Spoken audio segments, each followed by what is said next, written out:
हाय, अगर आपको लगता है कि बस कोई एक ऑयल, एक पाउडर या फिर एक डाई मिल जाए और आपके जो सफेद बाल हैं वो बस रुक जाएं, तो ये वीडियो आपके लिए बहुत ही इंपॉर्टेंट है क्योंकि आज हम ये समझेंगे कि कौन सी ऐसी डेली हैबिट्स हैं जो आपके ग्रेस को और बढ़ा रही हैं, कौन सी नेचुरल रेमेडीज एक्चुअली पिगमेंट को डैमेज करती हैं, हिना प्लस इंडिगो को स्मार्ट तरीके से कैसे यूज करें, और सबसे इंपॉर्टेंट है स्कैल्प को कैसे काम और पिगमेंट फ्रेंडली बनाया जाता है। तो ये वीडियो कोई मैजिक क्यूर नहीं है, ये डैमेज को स्टॉप करने के लिए है।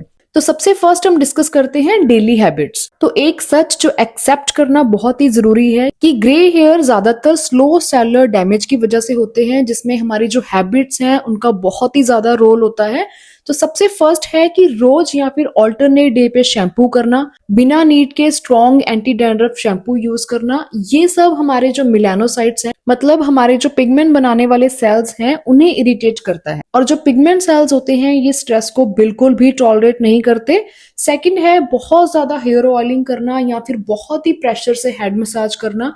इससे माइक्रो इन्फ्लामेशन क्रिएट होती है और जब इन्फ्लामेशन होती है तो पिगमेंट सर्वाइवल वीक हो जाता है। थर्ड है अपने बालों पर हीट अप्लाई करना या फिर टाइट हेयर स्टाइल करना। तो अगर आप अपने बालों पर डेली स्ट्रेटनर, ब्लो ड्राई या फिर टाइट पोनीटेल्स करते हैं, उससे जो हमारे फॉलिकल्स हैं उनका ब्लड फ्लो डिस्टर्ब होता है और बिना ब्लड फ्लो जो पिगमेंट सेल्स हैं वो रिवाइव बिल्कुल भी नहीं होते। तो यहाँ पर हम सबके लिए एक रिमाइंडर है कि जो पिगमेंट सेल्स हैं उन्हें बूस्ट नहीं चाहिए होता, उन्हें चाहिए होता है एक सेफ इन्वायरमेंट।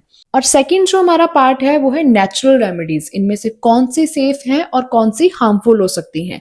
तो ये पार्ट बहुत ही इंपॉर्टेंट है क्योंकि जो कंफ्यूजन है वो सबसे ज्यादा यही होती है। तो कुछ नेचुरल रेमेडीज हैं जो हमारे बालों के लिए और स्कैल्प के लिए हार्मफुल हो सकती हैं, जैसे कि लेमन प्लस बेकिंग सोडा का कॉम्बिनेशन, या फिर अगर आप daily undiluted onion juice use कर रहे हो, एक्सेस में कॉफी या फिर टी रिंसेस अपने बालों पर यूज करना, या फिर frequently DIY acidic PACS use करना। तो यहाँ पर प्रॉब्लम क्या है कि ये सब नेचुरल रेमेडीज हमारी स्कैल्प का pH डिस्टर्ब कर देते हैं, ऑक्सीडेटिव स्ट्रेस को बढ़ाते हैं और मेलानिन सेल्स और वीक हो जाती हैं।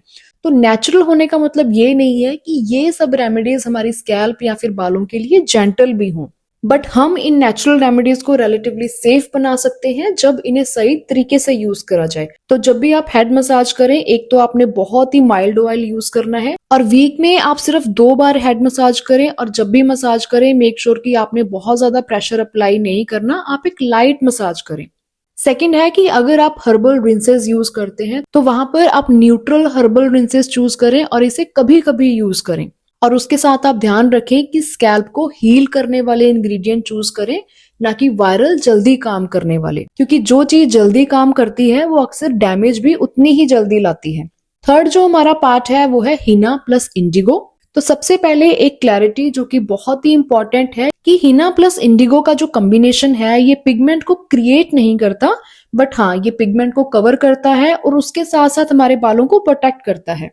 तो ये कॉम्बिनेशन हेल्पफुल तब होता है जब हमारे जो ग्रेज हैं वो ऑलरेडी विजिबल हो, या फिर आप केमिकल हेयर डाइज अवॉइड करना चाहते हैं, बट हाँ हमारा जो स्कैल्प है वो हेल्दी भी हो। बट अगर आप इस कॉम्बिनेशन को बहुत ही फ्रीक्वेंटली यूज कर रहे हैं, मतलब हर 10-15 दिन में आप इस कॉम्बिनेशन को अप्लाई कर रहे हैं, या फिर पुअर क्वालिटी पाउडर्स आप बाय कर रहे हैं और आपकी जो स्कैल्प है वो ऑलरेडी इन्फ्लेम्ड है, तो उस केस में ये कॉम्बिनेशन आपके लिए हार्मफुल भी हो सकता है। तो आप इस कॉम्बिनेशन को बहुत ही स्मार्ट तरीके से यूज करें कि 2 एप्लीकेशंस के बीच में आप 4 to 6 वीक्स का गैप रखें, और जो भी पाउडर्स आप बाय करें मेक श्योर कि वो अच्छी क्वालिटी के हों।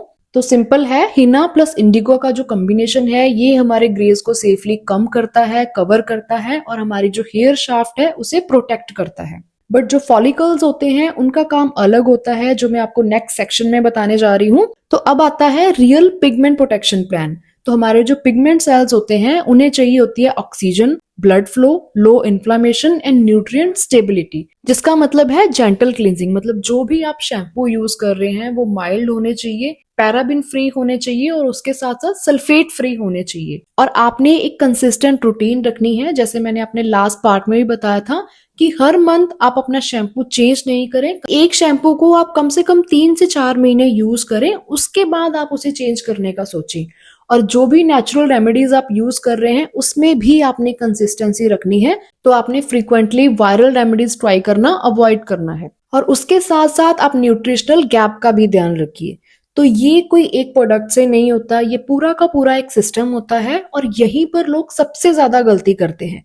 हम क्या करते हैं, हम बाहर की सॉल्यूशन ढूंढते रहते हैं, मतलब ऑयल अप्लाई कर लिया या फिर पैक लगा लिया, जबकि जो प्रॉब्लम होती है वो स्कैल्प इन्वायरमेंट में होती है। तो आज हम यहाँ तक समझे कि हमारे जो सफेद बाल हैं, इसका सॉल्यूशन पैनिक या फिर कोई शॉर्टकट नहीं है, बट जो सॉल्यूशन है वो है पिगमेंट प्रोटेक्शन। पर यहाँ पर एक सवाल जो नेचुरली आता है कि ये सब तो ठीक है, पर मैं इसे कैसे स्टार्ट करूं, रोज क्या करना है और क्या अवॉइड करना है, या फिर कितने टाइम में मुझे रियलिस्टिक रिजल्ट्स मिलेंगे। तो इसलिए जो नेक्स्ट वीडियो है वो बहुत ही इंपॉर्टेंट है। तो पार्ट 4 में मैं आपके साथ शेयर करूंगी एक realistic 6 month pigment protection plan, जो स्पेशली 30+ मदर्स के लिए डिजाइन किया गया है। कोई मिरेकल क्लेम नहीं, कोई ओवरलोड नहीं, बस एक step by step support system होगा, जिससे आप अपनी ग्रे हेयर प्रॉब्लम के साथ फाइट करने की बजाय उसके साथ कॉपरेट करना शुरू कर देंगे। अगर आप फ्यूचर डैमेज को स्मार्ट तरीके से स्लो करना चाहते हैं तो पार्ट 4 आप बिल्कुल भी मिस मत करिएगा, क्योंकि यहीं से जो रियल एक्शन है वो स्टार्ट होता है।